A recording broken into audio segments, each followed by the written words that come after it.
Hey everyone, how you doing? Isn't it good when the theories are confirmed? Lots of people tune into my channel and they say, hey, I'm going to have a laugh at Chucky's latest theory. And today, we're going to confirm a theory that I've put out there, saying the Slavs were always there. They never migrated from the east. Rather, the Germans seem to have come in from the west. We'll be making another video about this. We'll be explaining why the Portuguese sound like Slavs. Their language sounds like Slavs. I made a video earlier saying these Swabi, or you call them Swabi in Polish, are Slavs. They're here in the 1st century. They're fighting against Marcus Aurelius, the Roman emperor, in the so-called Marcomanni Wars. They're trying to get into the empire. The Romans called them Germans. Here we have the regular Germans trapped against the Rhine. They're the ones who broke into the empire and founded the Frank Empire. It seems these guys, the Suebi, they may have, they said, okay, we're not going to be in this empire because we're a different people. And they kept going and they took over Spain. And they were Vandals from here, and the Suebi from here, the Suavi.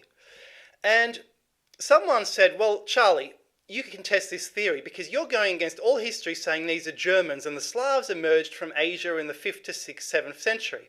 And I've always found it curious that the most populous European nation is not part of ancient European history. To me, that doesn't make any sense whatsoever. So, he said we can test this by seeing if there's German or Slav words in there. And you see lists of the Suebi words, the pre-Portuguese words, and these words they find all the German words, but they aren't even looking for the Slav words. I'm sure there are hundreds and hundreds. So I thought, well, there's an easy way to confirm this. I've heard the Polish language most of my life. Although I don't speak it very well, apparently I sound like a foreigner when I'm speaking it over there. If I listen to it, okay, let's see what happens. So here we have a Brazilian speaking Portuguese, a Brazilian lady. And ironically, she's comparing her language with a European Portuguese. But it's a known fact that the American forms of the European languages are the earlier versions, always. Quebecy French is older French.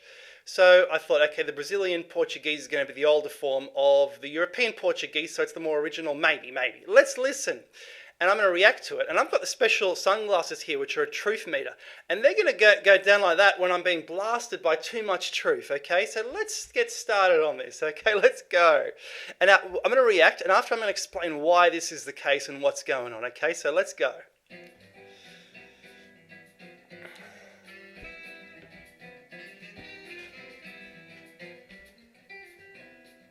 Brasileira, né, com a minha querida amiga Fernanda, e você morou no Brasil por um tempo.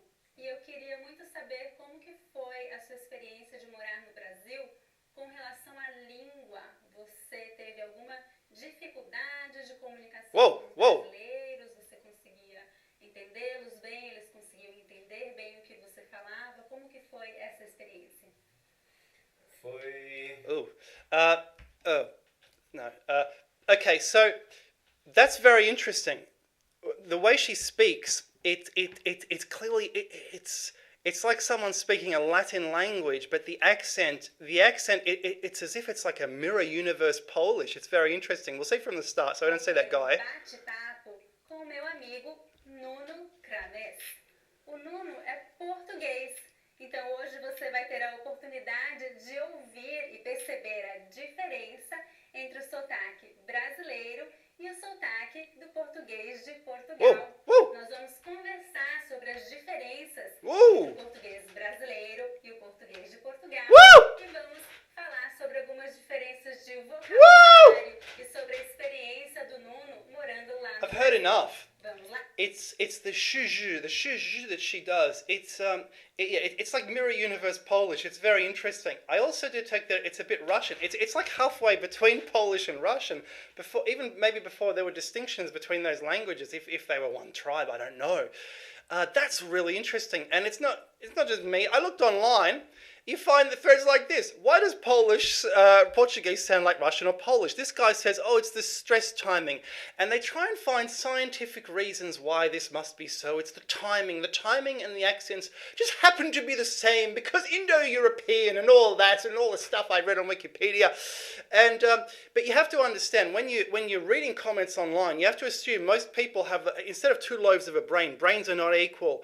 Some people have brains with many more convolutions and they're much better brains. Most people have a brain like two dried, shrunken testicles up here. But I look in threads like this. I'm a Brazilian. Last year, I was in London. I passed by a couple, both blonde and tall, speaking fast. I thought they were speaking Russian. It was Portuguese. Both were Brazilian too. I went to London. I was approached on the tube by a girl who was studying Russian and wanted to speak to me and my mum. I did not speak Russian at the time, and she was a bit disappointed to learn I was Portuguese. Her answer, "But I just heard you speak and it sounds nothing like Spanish." Spanish is such a pure form of Latin. It's so different. I'm a Portuguese American who speaks Portuguese. I was at a bar in New York. I heard two bartenders speaking, a guy and a girl, and I thought they were speaking Brazilian Portuguese. Turns out they were speaking Russian. And they thought I was crazy when I mentioned to them that Portuguese and Russian sounds weirdly similar. Granted, it's hard to hear people in a bar, so I could only hear the intonation tones. I've always wondered if other people thought it sounds Slavic. Lol, it seems so. It really does. I have found that Slavic people who migrate to Portugal are very quick to pick up the sounds of the language. They'll speak with almost perfect accent, but botched grammar for the first months. I'm now learning Russian, and I hear the same happening to me, with my pronunciation getting compliments, but my grammar being awful. Me Tarzan, you Jane. So it goes on and on and on and on and on. And people, here we go. I was translating Portuguese to English when I was with my dad at the hospital. The doctor was Russian and started speaking Russian to us.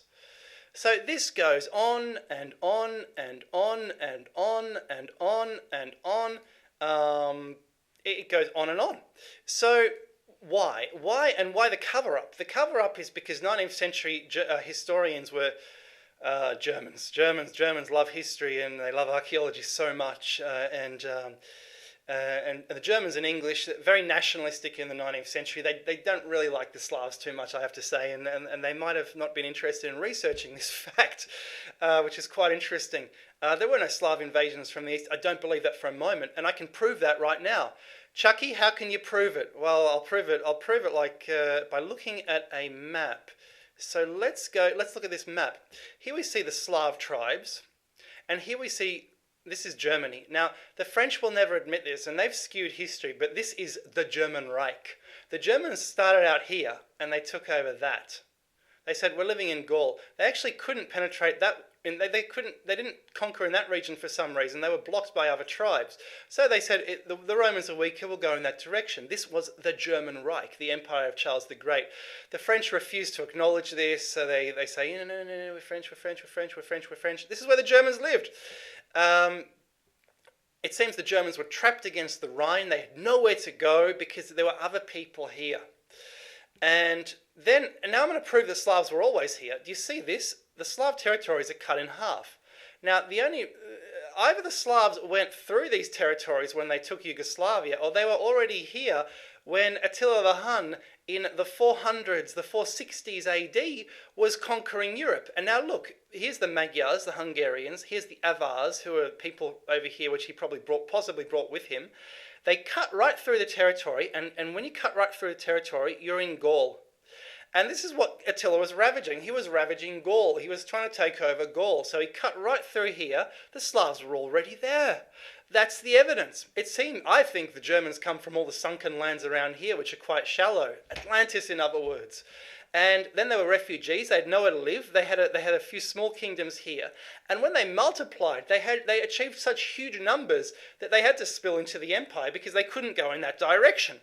I think that makes perfect sense. That explains everything. Dr. Charles' theory is proven correct. He has gone against all history. What do you guys think of this? I think it's amazing.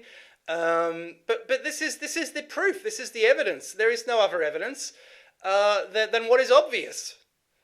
This was a Slav kingdom. Maybe German leaders mixed with Germans. For sure they mixed with Germans. But history is so simple. It's this or it's that. And if it's this, it's nothing else because I've only got room in my head for one idea. That's how they think. Cheers.